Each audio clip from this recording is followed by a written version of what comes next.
نحمده ونستعينه ونستغفره ونؤمن به ونتوكل عليه ونعوذ بالله من شرور أنفسنا ومن سيئات أعمالنا من يهده الله فلا مضل له ومن يضلله فلا هادي له ونشهد أن لا إله إلا الله وحده لا شريك له ونشهد أن سيدنا ومولانا محمدا عبده ورسوله أما بعد فأعوذ بالله من الشيطان الرجيم بسم الله الرحمن الرحيم لمسجد أسس على التقوى من أول يوم أحق أن تقوم فيه رجال يحبون أن يتطهروا والله يحب المطهرين وقال النبي صلى الله عليه وسلم الإيمان بضع وسبعون شعبة أفضلها قول لا إله إلا الله وأدناها إماطة الأذى عن الطريق رواه مسلم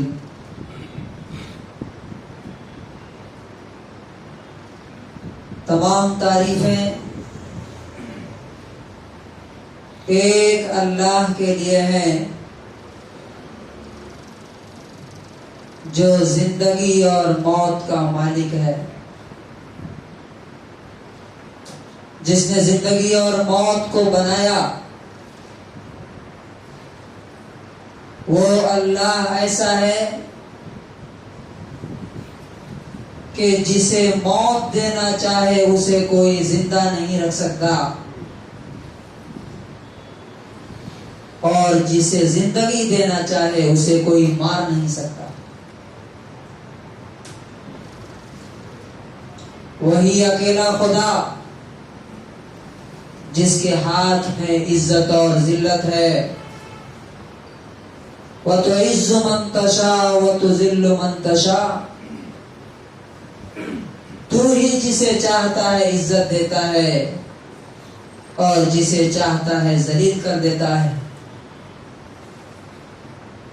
وَمَن يُهِنِ اللَّهُ فَمَا لَهُ مِن مُكْرِمٍ، جسے اللہ ذلیل کر دے اسے کوئی عزت نہیں دے سکتا۔ وہی اکیلا خدا ہے جس کے ہاتھ میں رزق کے روزی کے خزانے ہیں۔ لہو خزائن السماوات والارض، آسمانوں اور زمین کے تمام خزانے اسی کے ہاتھ میں۔ یبسط الرزق لمن یشاء ویقدر، جس کی روزی چاہتا ہے بڑھا دیتا ہے اور جس کی چاہتا ہے گھٹا دیتا ہے۔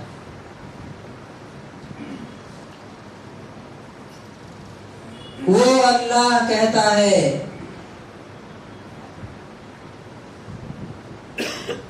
کل نفس ذائقۃ الموت، ہر شخص کو، ہر جاندار کو موت کا مزہ چکھنا ہے۔ وَإِنَّمَا تُوَفَّوْنَ أُجُورَكُمْ يَوْمَ الْقِيَامَةِ، تم نے زندگی بھر جو کیا، جو کر رہے ہو، اس کا پورا پورا بدلہ تم کو قیامت کے دن ملے گا۔ دنیا میں کوئی ایسی طاقت، کوئی ایسی حکومت، کوئی ایسا شخص نہیں ہے جو کسی کی زندگی کے تمام کاموں کا بدلہ اس کو پورا پورا دنیا میں دے دے۔ فمن زحزح عن النار وادخل الجنة فقد فاز. تو جو دوزخ سے بچا لیا گیا اور جنت میں جسے داخلہ اور انٹری مل گئی فقد فاز، وہ کامیاب ہے. وما الحیات الدنیا الا متاع الغرور، اور یہ دنیا کی زندگی تو دھوکے کا سامان ہے. اللہ تعالیٰ کہتا ہے کہ اصل کامیابی اس دنیا میں نہیں ہے. اس دنیا میں جو کامیابی تمہیں دکھ رہی ہے وہ فیک ہے، 2 نمبر کی ہے، اصلی نہیں.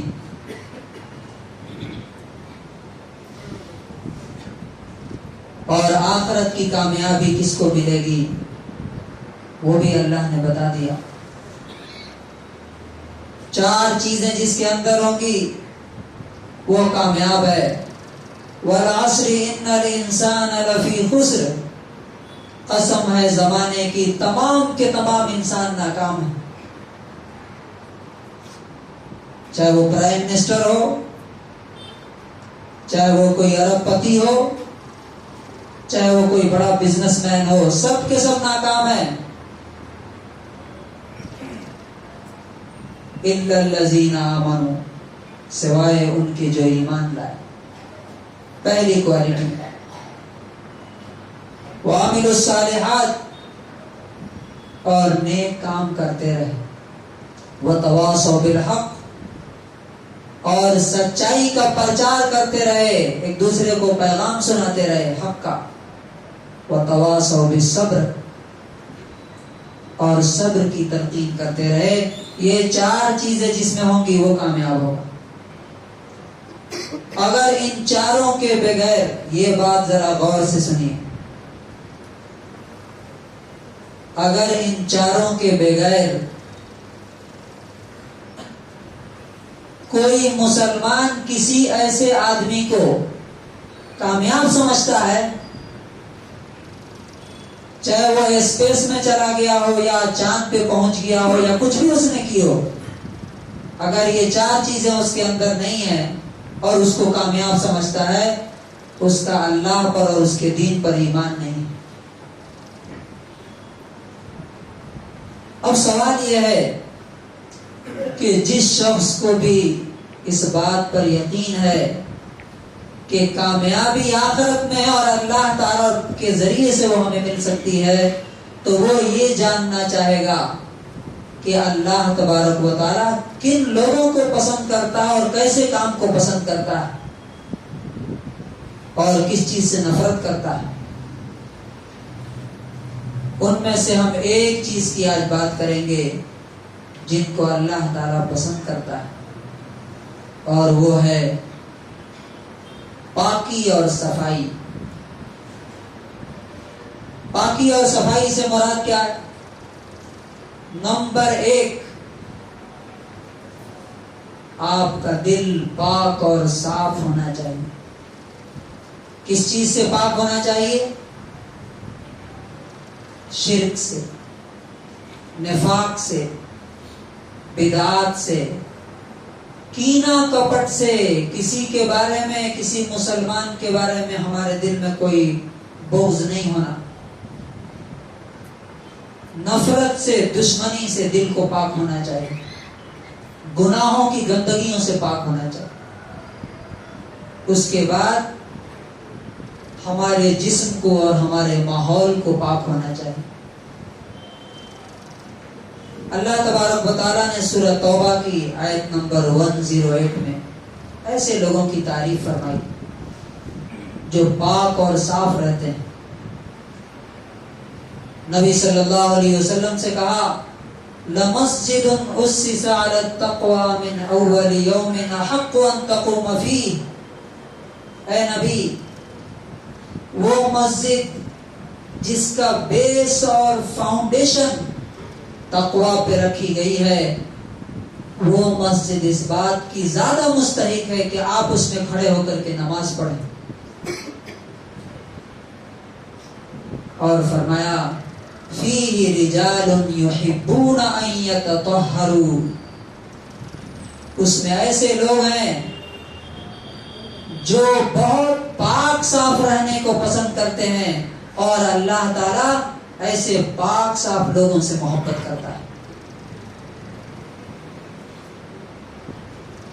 پاکی اور صفائی، اللہ کے رسول صلی اللہ علیہ وسلم کے نظر میں اس کی اہمیت کیا ہے، اور ہم کہاں کھڑے ہیں؟ اگر آپ اس روڈ سے گزر کے جائیے، جس گلی میں بھی جائیے آپ، جہاں خالی جگہ آپ کو ملے گی وہاں پہ آپ کو کیا نظر آئے گا؟ افسوس ہوتا ہے، ہمارے ایک صاحب شاہین باغ میں ہیں، انہوں نے کہا کہ مجھے کسی ڈسٹرکٹ کے ایک ڈی ایم نے کہا، ڈی سی یہاں بولتے ہیں، کہ مجھے معلوم ہے کہ مسلمان کی بستی کون سی ہے، میں پہچان لیتا ہوں۔ تو کہا کہ کیسے پہچان لیتے ہیں؟ تو کہا کہ اگر میں راستے سے جا رہا ہوں اور کہیں گندگی کا ڈھیر ہے تو مجھے سمجھ میں آ جاتا ہے کہ یہاں مسلمان رہتے ہوں، ڈیفینیٹلی یہاں مسلمان رہتے ہوں۔ یہ حال ہے۔ سوچئے، جس نبی نے، جس دین نے یہ کہا، اس دین کے ماننے والوں کا یہ حال کہ الطہور شطر الایمان، پاکی صفائی ایمان کا آدھا حصہ ہے۔ یعنی اگر جسم پاک نہیں ہے، آپ کا دل پاک نہیں ہے، تو آپ کی نماز بھی نہیں ہے۔ اور اس قوم کا یہ حال ہو، نبی پاک صلی اللہ علیہ وسلم فرماتے ہیں، مسلم شریف کی 35 نمبر حدیث ہے، الایمان بضع و سبعون شعبۃ، ایمان کے 70 سے زیادہ حصے ہیں، 70 سے زیادہ شعبے ہیں، درجے ہیں، لیولز ہیں۔ افضلها قول لا الہ الا اللہ، ان میں سب سے بہتر، سب سے اونچا یہ ہے کہ کوئی شخص ایمان کے کلمے کے تقاضے پر پورا عمل کرے، لا الہ، اللہ کے سامنے جھک جائے، اپنی پوری زندگی اللہ کے حوالے کر دے۔ اور یہ سنیے، اس کا کم سے کم لیول یہ ہے، اماطۃ الاذی عن الطریق، کہ انسان راستہ چلتے ہوئے کوئی تکلیف دہ چیز دیکھے تو اسے ہٹا دے۔ اب اس حدیث پہ ذرا غور کیجیے کہ جب ایمان کا سب سے کم درجہ یہ ہے، ادناہا، سب سے کم درجہ یہ ہے کہ جو راستے میں تکلیف دہ چیز ملے اسے ہٹا دے، اس کا مطلب یہ ہوا کہ اگر راستے میں تکلیف دہ چیز پڑی ہے اور کوئی جا رہا ہے اور اٹھا سکتا ہے لیکن نہیں اٹھاتا ہے تو اس کا ایمان نہیں۔ لیکن اس کا الٹا اگر کوئی کرے کہ راستے میں لے جا کر کے گندگی ڈال دے اٹھانے کے بجائے، غور کیجئے یہاں کیا کہا جا رہا ہے کہ اگر اٹھا لیتا ہے تو اس کے ایمان کا ایک ادنا درجہ ہے، ادنا درجہ، کم سے کم لویسٹ لیول ہے یہ، اور نہیں اٹھاتا ہے تو اس کا ایمان نہیں۔ اب سوچئے کہ اٹھانے کے بجائے اگر کوئی ڈال دے راستے میں تو اس کا ایمان کہاں ہے؟ گویا کہ اگر ہماری بستی میں، ہمارے محلے میں کچرے کے ڈھیر پڑے ہوئے ہیں تو ایمان کہاں ہے ہمارے اندر؟ کون ہے اس کو دور کرنے والا؟ دوسری حدیث، رسول اللہ صلی اللہ علیہ وسلم نے فرمایا، مسلم شریف کی 553 نمبر حدیث ہے، 553 نمبر، آپ نے فرمایا، عرضت علی اعمال امتی، میرے سامنے میری امت کے اعمال لائے گئے۔ میری امت کیا کیا کر رہی؟ لائے گئے، اسے دکھایا گیا۔ فرماتے ہیں حسنھا و سیئھا، اچھے اور برے دونوں طرح کے اعمال لائے گئے۔ تو فوجدت فی احسن اعمالها، میں نے ان کے بہترین کاموں میں سے پایا الاذى یماط عن الطریق، کہ اگر کوئی تکلیف دہ چیز راستے میں پڑی ہوئی ہے اور اسے اٹھا لیا جاتا ہے، میں نے اس نیکی کو اپنے امت کی نیکیوں میں دیکھا ہے۔ سوچئے کہ کتنی بڑی نیکی ہے کہ رسول اللہ صلی اللہ علیہ وسلم کہہ رہے ہیں کہ مجھے دکھائی گئی کہ یہ بھی نیکی ہے۔ اس سے آگے بڑھ کر کے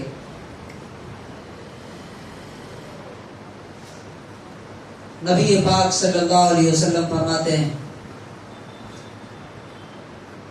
کہ ایک شخص، یہ بھی مسلم ہی کی حدیث ہے، 1914 نمبر حدیث ہے، 1914، فرماتے ہیں کہ مر رجل بغصن شجرۃ علی ظہر طریق، ایک شخص راستے سے جا رہا تھا، اس نے دیکھا کہ پیڑ کا ایک ٹکڑا، ایک حصہ، ایک برانچ راستے پہ پڑا ہوا۔ اس نے کہا واللہ لأنحین ھذا عن المسلمین لا یؤذیہم، خدا کی قسم میں اسے ہٹا کے رہوں گا تاکہ یہ اس سے مسلمانوں کو تکلیف نہ ہو۔ آپ کو معلوم ہے کہ رسول اللہ صلی اللہ علیہ وسلم فرماتے ہیں فَأُدْخِلَ الْجَنَّةَ، اس شخص کو اس عمل کی وجہ سے اللہ تبارک و تعالیٰ نے اتنا پسند کیا، اتنا اپریشیٹ کیا کہ اسے جنت میں داخل کر دیا۔ اتنا ہی نہیں، حضرت ابو برزہ اسلمی رضی اللہ تعالیٰ عنہ فرماتے ہیں کہ میں رسول اللہ صلی اللہ علیہ وسلم کے پاس گیا، یہ بھی مسلم کی حدیث ہے، 2618 نمبر حدیث ہے۔ فرماتے ہیں کہ میں نے جا کے کہا یا نبی اللہ علمنی شیئا انتفع بہ، اے اللہ کے نبی مجھے کوئی ایسی چیز بتا دیجئے کہ جسے مجھے دنیا اور آخرت میں فائدہ ہو۔ سوچئے، اسپیشلی سوال کر رہے ہیں کہ مجھے ایسی چیز بتائیے جس سے مجھے دنیا اور آخرت میں فائدہ ہو، مجھے نیکیاں ملیں۔ رسول اللہ صلی اللہ علیہ وسلم فرماتے ہیں اعزل الاذى عن طریق المسلمین، اے ابو برزہ، اے ابو برزہ، تم مسلمانوں کے راستوں سے تکلیف دے گندی چیزیں ہٹاتے رہا کرو۔ کیا وہ نبی جس نے راستے سے تکلیف دہ چیزیں ہٹانے کے لیے اسپیشل اپنے صحابی کو آرڈر دیا اور حکم دیا، اس نبی کی امت کا یہ حال کہ جدھر جائیے ادھر گندگی؟ حیرت ہوتی ہے، یہاں اسکول ہے، اسکول کے بغل میں گندگی ڈالتے۔ اب آئیے، یہ تو فضیلت ہو گئی کہ راستوں کو صاف کرنے کے بارے میں رسول اللہ صلی اللہ علیہ وسلم نے فرمایا۔ اگر کوئی شخص راستے میں ڈالتا ہے گندگی، بہت سارے لوگوں کو ہم جانتے ہیں، لوگ چھت پر سے نیچے پھینک دیتے ہیں، نالی میں پھینک دیتے ہیں، روڈ پہ پھینک دیتے ہیں، چوہا گھر میں مر جائے راستے پہ پھینک دیتے ہیں۔ آج ہی کسی نے یہاں سامنے پھینکا تھا، کتنا بڑا گناہ ہے معلوم؟ رسول اللہ صلی اللہ علیہ وسلم فرماتے ہیں، یہ بھی مسلم کی حدیث ہے،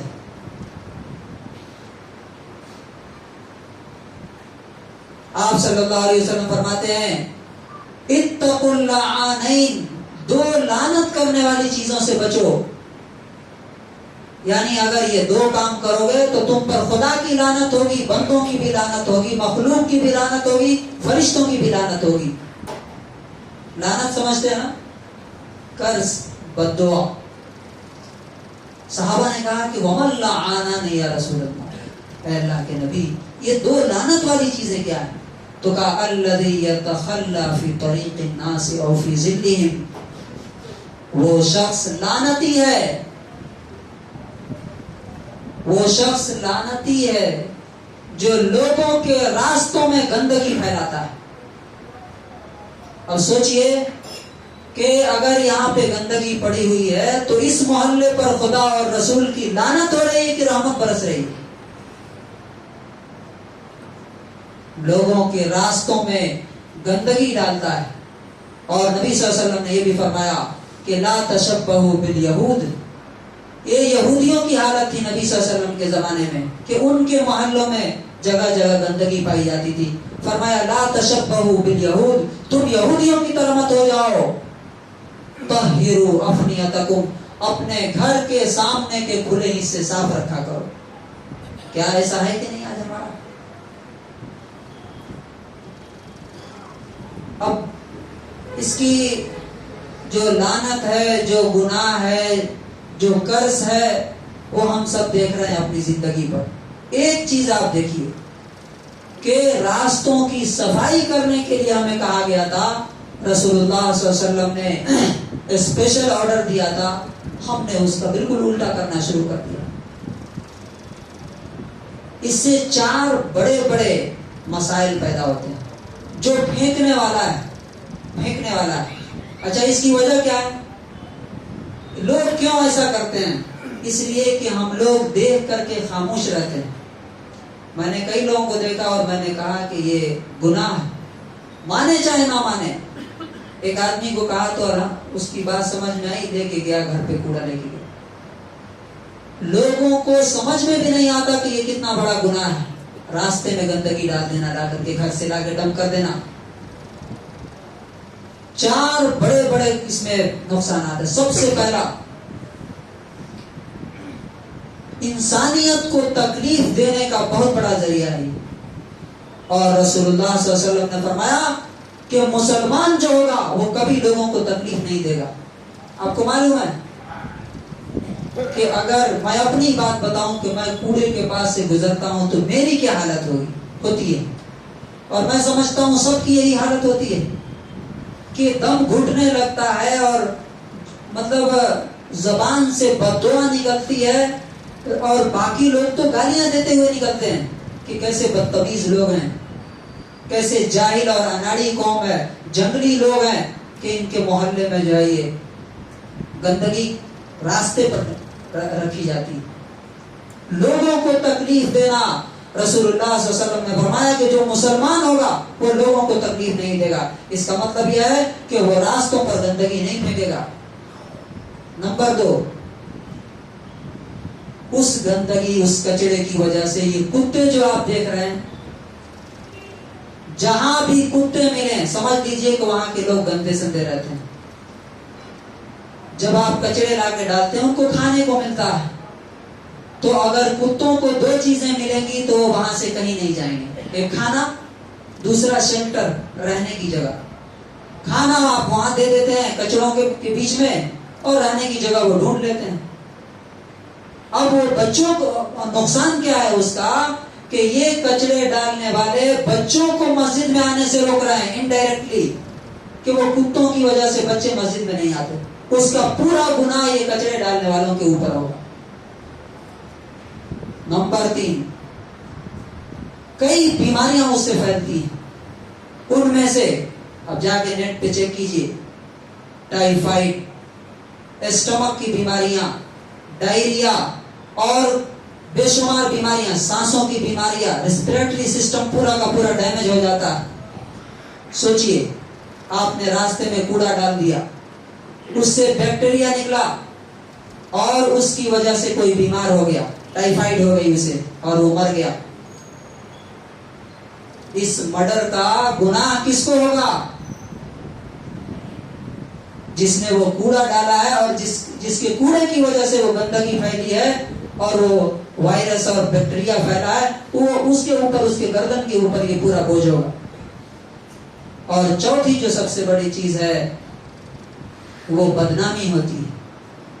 جو بھی آتا ہے ہمارے محلے سے گزر کے جاتا ہے، ہمارے برادران وطن، ہمارے ہندو بھائی، وہ ہنستے ہیں، دیکھو یہ ہیں، ان کے جینے سے کیا فائدہ ہے، یہ ایئر پولوشن کا سبب بن رہے ہیں، ہوا کو خراب کر رہے ہیں. میں نے ایک بہت چھوٹا سا نقصان بتایا کہ بیماری پھیلتی ہے. اس سے جو ایئر پولوشن ہوتا ہے اس سے اینیملز مر جاتے ہیں, پلانٹ سوکھ جاتے ہیں, اور پورا انوائرمنٹ گندا ہو جاتا ہے. اور اس کی گندگی جس چیز کو لگتی ہے وہ سب کا گناہ اس شخص کو ہوتا ہے جو آرام سے گھر سے نکلتا ہے, گاڑی پہ لا کے راستے پہ ڈال دیتا ہے, اسکول کے پاس ڈال دیتا ہے, مسجد کے پاس ڈال دیتا ہے, نالی میں ڈال دیتا ہے, کہیں بھی ڈال دیتا ہے. سوچئے اس کا سولوشن کیا ہے, اس کا حل کیا ہے؟ کیا اسی طرح سے ہم جیتے رہیں گے؟ اگر ہم نے اس کے حل کے لیے کوشش نہیں کی تو سمجھ لیجئے کہ گناہ کرنے والا اور اس کو دیکھنے والا دونوں برابر کے مجرم ہوتے ہیں. ہمیں اس کے بارے میں سوچنا ہے, غور کرنا ہے اور حل تلاش کرنا ہے. ان لوگوں کو منع کرنا ہے, کیسے کریں گے یہ ہمیں سوچنا چاہیے مل بیٹھ کے, اور اس بیماری کو, اس گندگی کو, اس گناہ کو اپنے سماج سے ختم کرنا چاہیے. ورنہ میں نے آپ کو بتایا, حدیث کہتی ہے کہ جہاں پہ بھی گندگی ہوگی, گندگی اور کچرے پھینکنے والے راستے پر ہوں گے, اس پورے سماج پر, پورے ماحول پر, پورے محلے پر اللہ کی اور اس کے رسول کی اور فرشتوں کی, جانوروں کی, سب لوگوں کی بد دعائیں ہوں گی. اللہ تبارک و تعالیٰ سے دعا ہے, اس کا ایک شروعات کر سکتے ہیں آپ کہ جہاں کوئی ملے راستے میں گندگی ڈالتے ہوئے اسے ٹوکیے کہ یہ بہت بڑا گناہ ہے, اور اس کو بتائیے. اللہ اور کیا کیا کر سکتے ہیں وہ ہم سوچ سکتے ہیں. اللہ تبارک و تعالیٰ سے دعا ہے کہ پروردگار عالم ہمیں اس گناہ سے, اس گندگی سے ہمیں بچائے, اور اپنے ماحول کو اور اپنے آپ کو پاک اور صاف رکھنے کی توفیق نصیب فرمائے. بارک اللہ لنا ولکم فی القرآن.